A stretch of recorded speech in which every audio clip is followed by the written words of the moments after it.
Salut à tous et bienvenue sur ValetPL TV, j'espère que vous allez bien.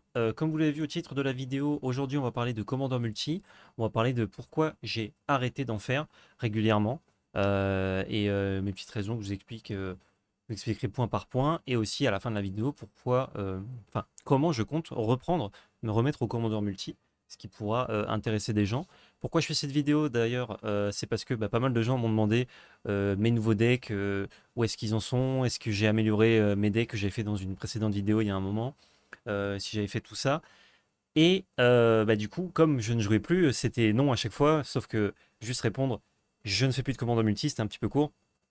Donc je me suis dit, faire une petite vidéo YouTube, enfin petite, vous voyez la longueur, vous, actuellement, en regardant cette vidéo, elle doit sûrement pas être petite. Ce serait mieux pour vous expliquer tout ça. Et il n'y a pas de, au cas où, hein, pas de drama, de soucis, etc. Juste, c'était mon ressenti à travers un format de jeu que j'ai adoré.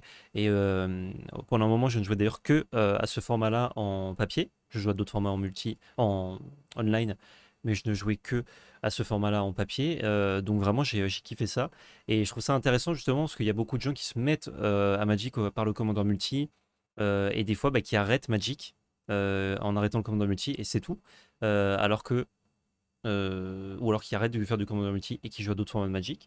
Mais on parle trop peu des raisons pour lesquelles on arrête. Parce qu'il y a des points noirs évidemment comme dans tous les formats du jeu et c'est pour ça que je me suis dit ça peut intéresser des gens notamment parce que la question m'a été beaucoup posée en stream et autres, donc voilà, but de la vidéo c'est ça. Sans plus attendre, pourquoi j'arrête le multi? Première raison, la différence de niveau de deck. Alors ça, vous allez me dire, oui, mais ça dépend, etc., là où tu joues. Évidemment, là, ce n'est que mon exemple que je vais citer.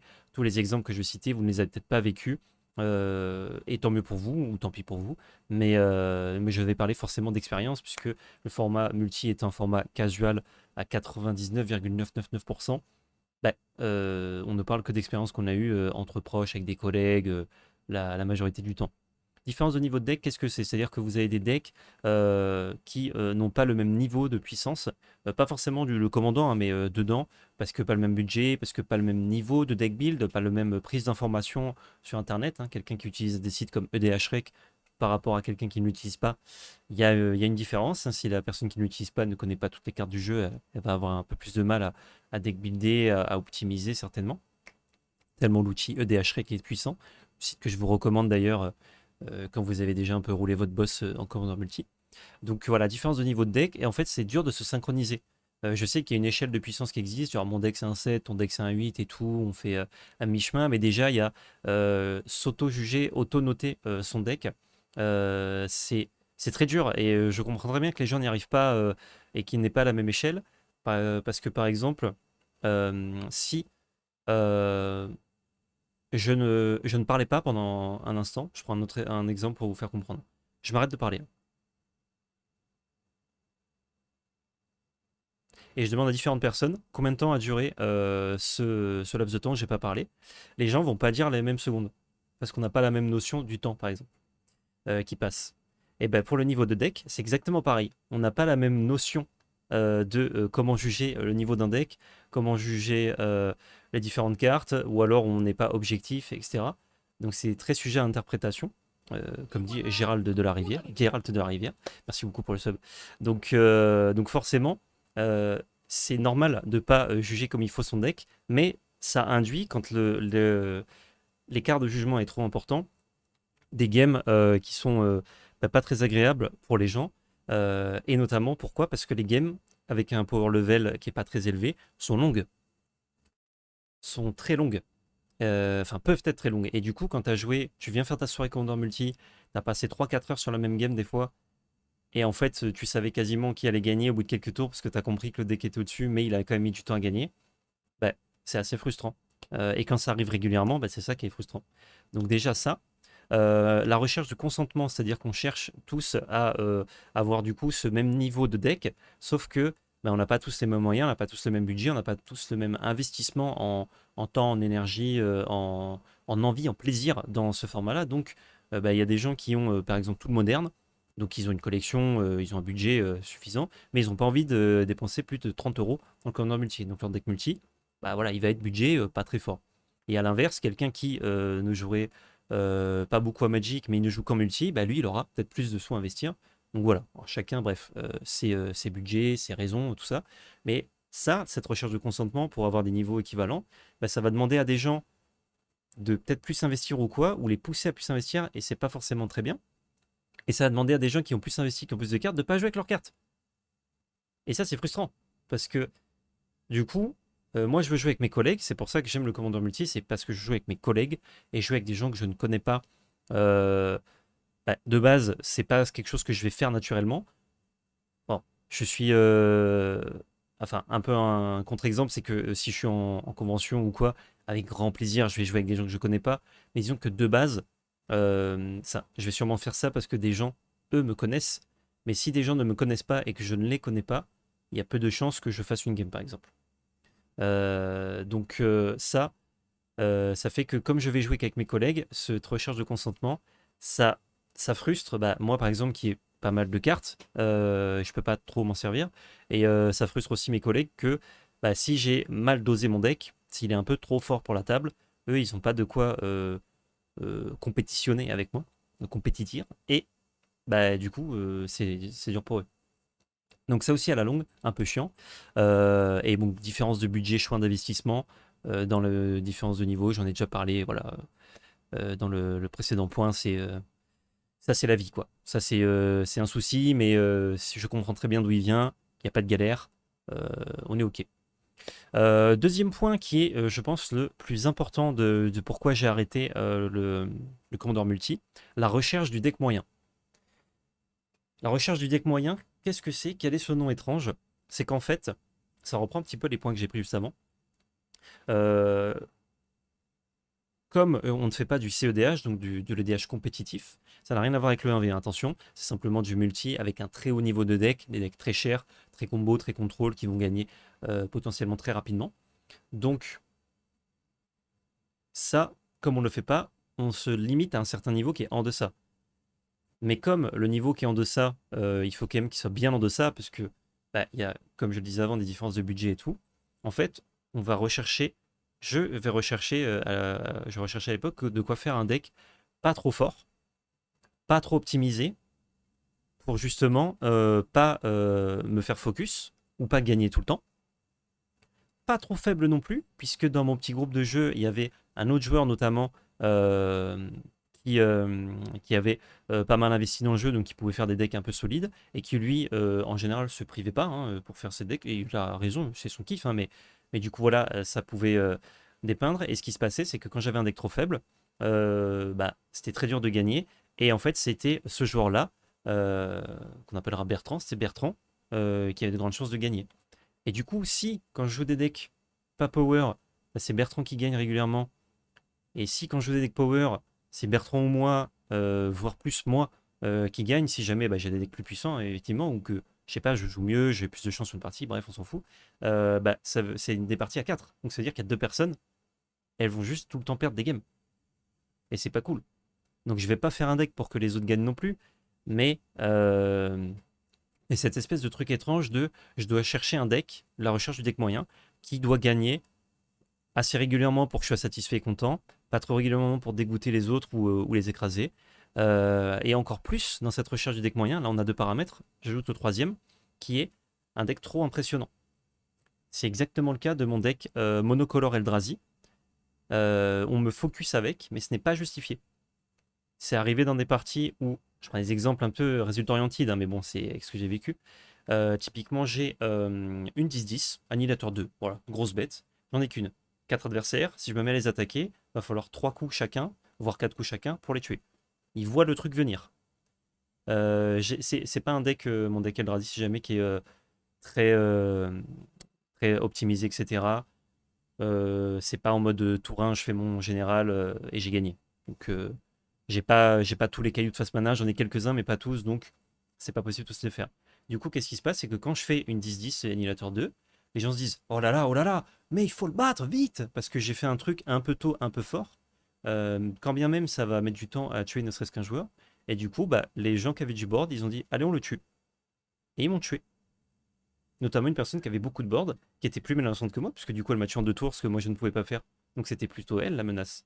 Mais Comme j'ai fait un truc impressionnant entre guillemets avec le deck, bah du coup ça génère ce truc de ah mais on sait pas ce qui va nous préparer, il y a encore des cartes dans la bibliothèque, on sait pas de ce qui va sortir, bam, on le sort. Et quand t'es sorti alors que la game il reste pas mal de temps encore à jouer, bah, c'est très frustrant. Et ça c'est lié au deck bah, que j'ai fait quoi, malheureusement. Donc donc voilà, il y a un petit peu de politique là-dedans, mais c'est un peu frustrant pour ça. Et dans la recherche du deck moyen, j'ajouterais quelque chose qui a un peu cloué le clou de mon cercueil de multi, qui est le décalage avec le Duel Commander, avec le Commander 1v1. Parce qu'en Duel Commander, tu cherches forcément à faire le meilleur deck en fonction du méta, en fonction de ce que tu aimes jouer aussi, hein, parce qu'il y a quand même le côté pet deck très présent en multi, en 1v1. En multi aussi, mais encore plus en 1v1, j'ai l'impression. Et du coup, bah, de me... c'est l'été dernier, du coup, l'année dernière, je me suis remis à jouer au Duel Commander régulièrement. Le format me plaisait beaucoup. Je me suis dit, allez, let's go, on fait ça. J'avais surtout des opportunités de jeu, puisqu'il y a une association qui en fait 2 fois par mois minimum près de chez moi, donc c'était bien. Euh, Comme la France entière, de toute façon, s'est remis après le Covid au Duel Commander. J'ai un peu suivi le mouvement légèrement décalé. Et en fait, ce qui s'est passé, c'est que ça me faisait vraiment un contraste de je peux deck builder, optimiser et tout, et c'est mon but. Le but, c'est que je gagne. À côté, je dois justement pas faire ça en multi. Je dois me brider un peu, que ce soit au niveau budget ou au niveau synergie, puissance, pour pas trop être fort, quoi. Donc c'était un petit peu frustrant. Enfin, encore plus, du coup. Autre point aussi, qui était... c'est un peu un point supplémentaire, mais je voulais le rajouter à ça, c'est la surabondance de produits et de nouvelles cartes. En Commander Multi, absolument toutes les cartes qui sortent euh, officielles, enfin de cartes de Wizard, quoi, sont légales dans le format. Donc, tous les produits, absolument tous les produits, concernent le Commander Multi. Évidemment, vous allez me dire, ouais, mais si tu joues mono noir, bon, bah, toutes les cartes qui ne sont pas noires, tu t'y intéresses pas, etc. C'est le même argument que je présenterai. Sauf que, comment je l'ai vécu, c'est que malgré ma veille sur toutes les cartes qui sortent, donc je regarde quasi toutes les cartes qui sortent tout le temps pour préparer du contenu, pour être au courant, parce que j'aime ça, j'aime ce jeu, c'est ma passion, donc let's go. Malgré ça, je m'asseyais à une table de multi et genre je devais lire des cartes, quoi. Je devais découvrir des cartes et pas que je m'en rappelais plus ou quoi. Ça arrive à tout le monde, que j'avais jamais vu. Donc quand tu as euh, quand tu as une veille que tu as l'impression de tout lire, tout voir et qu'au final, tu découvres encore des cartes, tu dois lire, et des fois même tout un deck, limite, parce qu'il y a tellement de cartes qui sortent que bah, enfin, il y a trop de produits, parce que tous les produits sont légaux en multi, bah, c'est un peu fatigant, c'est un peu usant, et du coup, ce côté que j'ai pas dans la plupart des autres formats, parce que je connais 90% des cartes jouées et jouables, j'ai juste besoin des fois de relire pour voir le wording exact, ou alors des fois je découvre une nouvelle carte, une tech, euh, bah, c'est c'est frustrant, encore une fois. C'est gênant de devoir passer une game entière à lire toutes les cartes d'un deck parce que tu veux pas louper un truc et que en même temps le joueur il va pas te dire attention, cette carte et cette carte elles vont faire ça. Donc si vous me faites laisser faire et que vous tuez pas cette créature, moi je vais gagner. Son but aussi c'est de jouer des cartes, il nous les a lues, on les a lues, on a loupé l'info, il a gagné, bon bah bien joué quoi. Sans parler de combo, hein, juste de synergie. Donc ça c'est vrai que le côté beaucoup trop de cartes, je suis à 100% d'accord dans le multi. Et je pense qu'il y a des produits qui devraient pas être légaux en multi, quoi. Il y a déjà tellement de produits multi et de cartes qui atterrissent là-dedans. Euh, je pense que. Ou alors les cartes légales en multi, elles devraient avoir un power level un peu moins intéressant.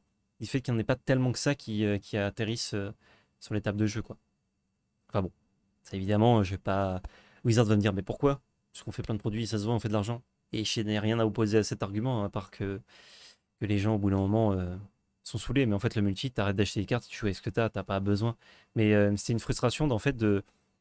C'est un plaisir de ne pas avoir à lire les cartes, de connaître le jeu, en fait. Du coup, de devoir en pleine partie, réapprendre un peu le jeu, apprendre enfin, découvrir et lire certaines cartes, c'est un peu frustrant pour ça. Et puis aussi, en multi, bah, curieusement, parce que déjà les games prennent du temps, j'ai pas envie que ça prenne plus de temps que ça n'en prend, et j'ai pas envie de découvrir des cartes, découvrir des synergies que je connaissais pas en mode Tachova avec Minamo, je crois que c'est ça, le land qui se bounce, hop, tous les tours, c'est un land qui se renvoie tout seul dans la main, on le rejoue, ça fait plus cher que Tachova. Oui, des trucs comme ça. Là, je suis en mode, ah ouais, putain, c'est pas mal et tout. Ça me fait kiffer, que ce soit moi qui le fasse ou les adversaires, hein. Par contre, devoir lire une carte, bah c'est chiant. Enfin, quand la carte est longue, hein, si c'est Colère de Dieu que je dois lire, ça va. Il y a 4 mots dessus. Mais, euh, mais pour ça, c'est un peu relou. Alors désolé, hein, pour le chat, hein, j'essaie de vous lire un petit peu, mais c'est vrai qu'il y a beaucoup de messages, je lirai une fois que j'ai terminé, mais du coup vous, euh, sur YouTube, vous pouvez bien évidemment lire les commentaires à côté de moi. Donc voilà, sur abondance de cartes, je fais un petit point avant de parler du renouveau, sur le secret du multi.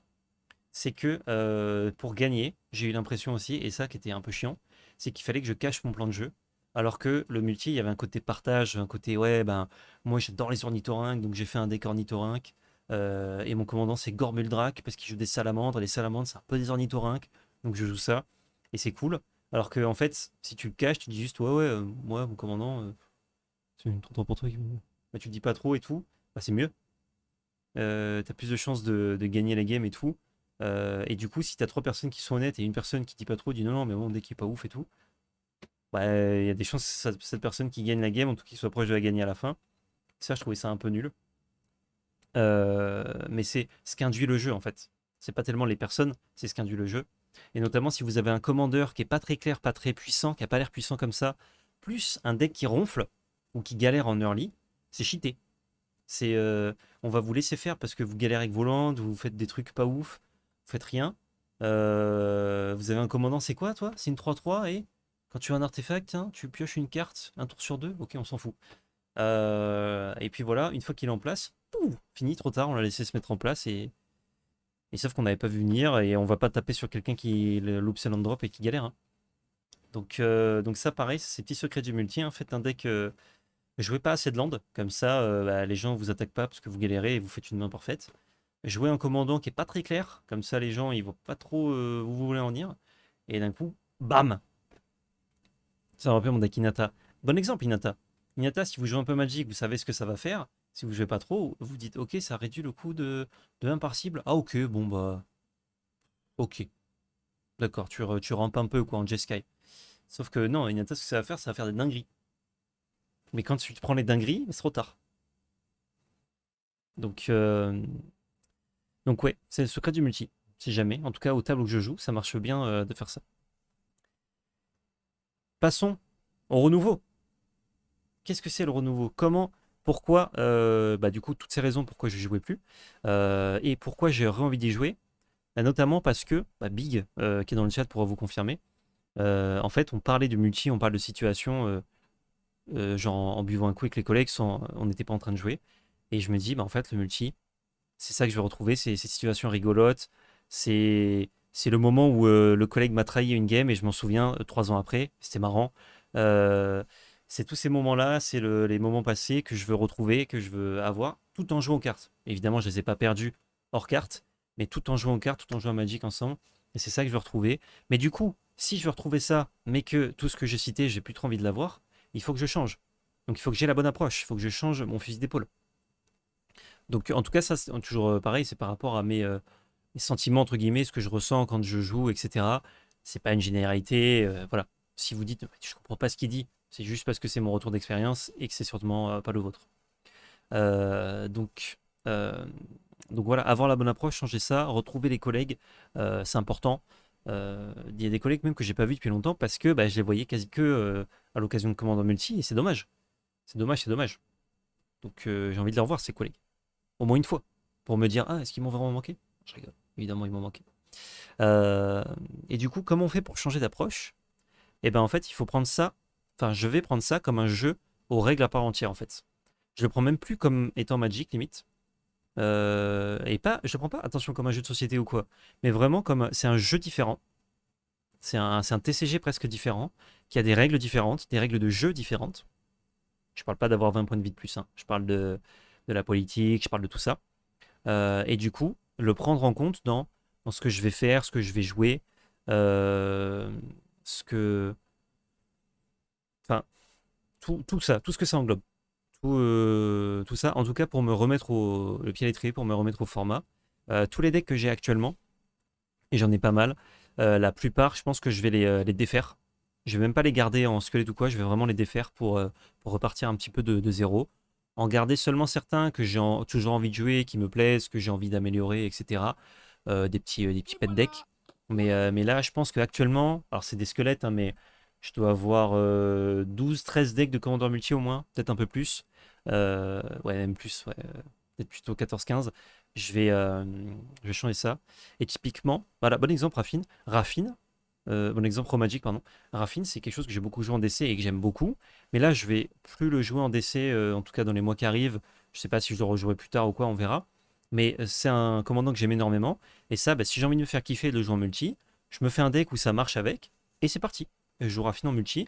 Et j'accepte que ce soit pas très bon ou quoi, c'est pas très grave. Il sera quand même pas dégueu le deck, hein. Mais je retrouve ça parce que je me fais kiffer en jouant une carte que j'aime et un commandant que j'aime. À côté de ça, vu que la politique c'est la clé du jeu, si tu fais pas combo T4, hein, là t'as pas besoin de politique, hein, mais si tu ne te bases pas que sur le niveau de ton deck et que la politique ça fait partie du jeu, ça fait partie des règles, euh, en fait c'est comme si vous jouez au Monopoly mais vous achetez rien. Vous voyez? C'est un peu con parce que c'est le but du jeu. Il faut faire ça, ça fait partie du jeu. Si tu n'achètes rien au Monopoly, tu vas avoir du mal à gagner. Et ben, commandant multi, si tu ne te sers pas de la politique, que ce soit avec tes cartes ou oralement, et ben t'as beaucoup de mal à gagner aussi. Du coup, plus m'en servir, et je vais devenir président avec une nouvelle façon de jouer, peut-être. Plus me servir de ça, et notamment parce que j'ai un peu de mal à juste discuter avec. Moi, je préfère rester neutre et je dis ce que je fais. Je dis honnêtement mon plan de jeu, ce qui va arriver, pas forcément les cartes que j'ai en main, mais sur le truc. Donc, moi, je me sers assez peu de ça. Ouais, j'ai déjà un deck Volo Korea Twitch. Volo en Simic, pas en mono bleu par contre. Euh, du coup, me sert de la politique avec des cartes, notamment des sets qui sont sortis spécial politique. Le changement, c'est un changement d'attitude du coup. Pas vraiment un changement d'attitude, mais plutôt un changement de regard, tu vois. Genre, je le regardais comme ça, le format, et je vais le regarder comme ça. Pas le même angle. Et du coup, par exemple, il y a un deck que j'aimerais bien monter. Peut-être qu'on fera un live où on le montrera ensemble d'ailleurs, voir un peu ce que ça donne. C'est un deck avec Tasigur, deck que j'aime énormément. De jouer un petit peu de spell pour aller chercher des grosses créatures. Parce que quand tu sacrifies Tasigur qui coûte 6, tu vas chercher des bonnes créatures qui coûtent 7. Et à côté de ça, jouer plein de cartes de politique. Donc des contre-sorts où chacun choisit si le sort est contré ou pas, des effets de Vras et tout, pour vraiment avoir un deck où je mêle un peu tout le monde à la partie, et en même temps, j'en profite pour me faire kiffer et jouer Tasigur, carte que j'aime beaucoup. Vous voyez ce genre de truc. Je vais quand même garder, comme je disais, différents decks pour avoir des decks de différents niveaux, parce que ça, comme je disais, c'était un souci. Et du coup, je vais essayer maintenant, à terme, d'avoir des decks de différents niveaux, et au sein de ces différents niveaux, d'avoir différents decks que j'aime jouer. Histoire que quand, je sais pas, je fais une table avec que des précos, je me dise pas, ah, putain, faut que je sorte mon préco pourri. Non, je me fais un deck de préco ou niveau préco environ, mais je kiffe. Genre, je kiffe la sensation et tout. Quand j'ai commencé le multi, je me suis fait un deck Muldrota pour.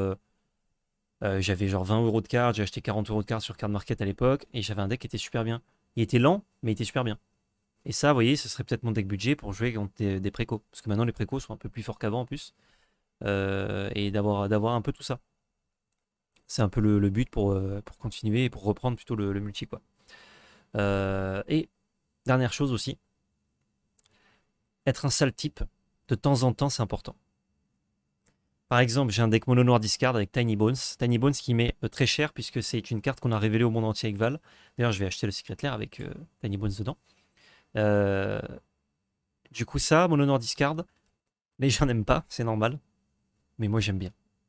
Et la game, elle est pas très longue quand je joue ça. Et ça fait un peu chier les gens. Et des fois, ça fait du bien. Et à côté de ça, je joue Queen aussi. Queen, on fait piocher tout le monde tout le temps. On fait poser plusieurs landes par tour. Et donc là, on est sur de la générosité, quoi. Donc un peu les deux facettes d'une même pièce. Mais être un sale type, c'est bien. Vous voyez, jouer par exemple Xenagos, on prend un type, il nous a mis un point de dégâts dans la game, ouf, on le fout droit, c'est bien. C'est bien de faire ça des fois. Donc, n'oubliez pas de temps en temps, si vous avez l'impression d'être un sale type, c'est pas grave. Mais cassez pas les terrains. Là, vous n'êtes pas un sale type, vous êtes vraiment un méchant de manga et les gens vous détestent. Ou alors casser les terrains si les 3 autres joueurs ils font pareil. Mais sinon, faites pas ça. Voilà, ça conclut du coup cette vidéo sur pourquoi j'ai stop le multi et pourquoi et comment je compte me remettre au jeu. Donc je ferai des vidéos, des updates avec mes nouveaux decks multi ou mes anciens decks multi mis au goût du jour, pour ceux que ça intéresse. Et vu le nombre de fois que vous m'avez demandé, je pense que ça vous intéresse, donc ça arrivera plus tard sur la chaîne. Dès que j'en ai quelques-uns, je pense, ou un que j'aime beaucoup à vous présenter, je vous présenterai en live et ce sera en rediff du coup comme cette vidéo sur la chaîne TV bien évidemment. Je vous laisse, pouce bleu, commentaire, partage, abonnement, réseaux sociaux dans la description avec notre chaîne Twitch et notre chaîne YouTube dans la description. Et surtout n'oubliez pas, c'était de la belle magie. Merci beaucoup aux tipeurs qui soutiennent la chaîne. Si vous aussi vous souhaitez nous aider, le lien de notre page est dans la description.